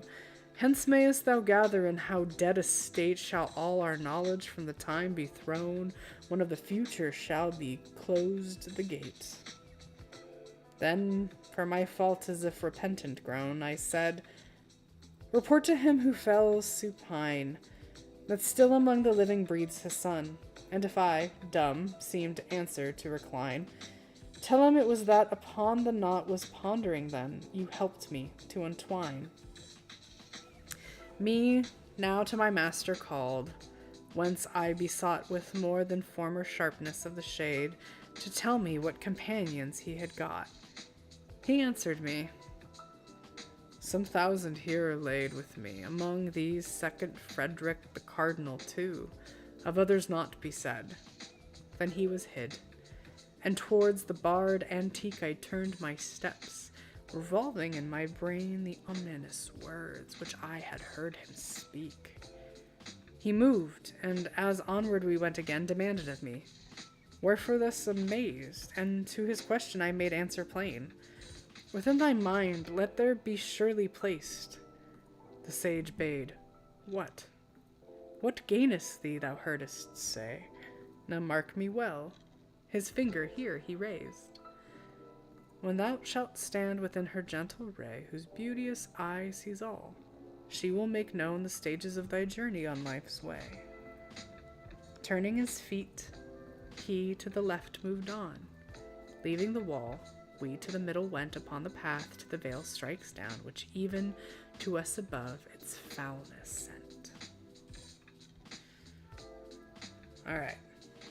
I think I'm gonna call it at 10 cantos. Like, I'm doing good. Your application to the Ring of Greed is complete. Proud of you, buddy. I'm kind of scared to look, to totally look. I'm like, where did you put it in general? Whew. Oh, buddy. Okay, fair. I mean, that is that 59,000, or are you using it as a? Oh god. Oh god. Oh god.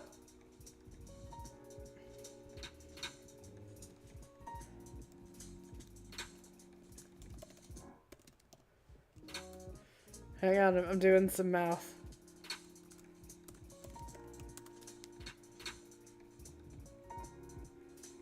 Buddy, that's a full-time salary of a person. Infold is a bad, mad marketing man. Yes. Yes, buddy. Oh. We gotta talk about your frontal lobe. It's cool. But on that note, I am gonna call tonight's reading session at 2.5 hours and 10 cantos. Shadow, did you finish your last row that you were trying to crochet?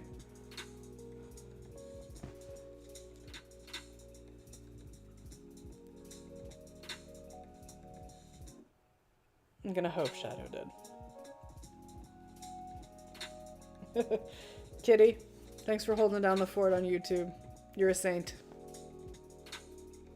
Hopefully, it got you drowsy or through whatever you needed to get through.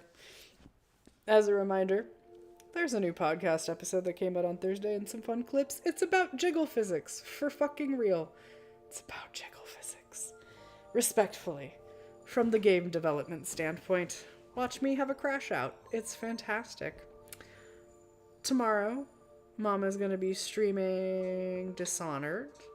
After she streams Dishonored, you're gonna watch me play some Devil May fucking Cry. It's gonna be great. We're gonna start with Devil May Cry 3. I have been asked to play on hard mode. There's gonna be lots of lore and stories about the development of the game series. And I get to tell you some fun development stories that I had working with Capcom on it. You can do it, King. So I got to work on that project. It was really fun, and I very much enjoyed it. My first Devil May Cry that I worked on was actually 4, but we're going to start with story order. And go 3, 2... We're going to go 3, 1, 2, 4, 5, and we'll see how far we can get. And see how it goes. Otherwise, you can join Mama again on Tuesday for some more lads content, me for some lads content on Wednesday. Rinse, repeat, join our Discord, have lots of fun. Hopefully you have gotten to accomplish what you need to accomplish. Otherwise, I will see you on the other side. You're all fantastic, beautiful, lovely, fabulous fucking people. And be bold, be badass, be awesome, take no shit, and may all of your pulls come home. So I'm going to end our stream on YouTube. Boop. And I'm going to raid us somewhere fun. Let's see.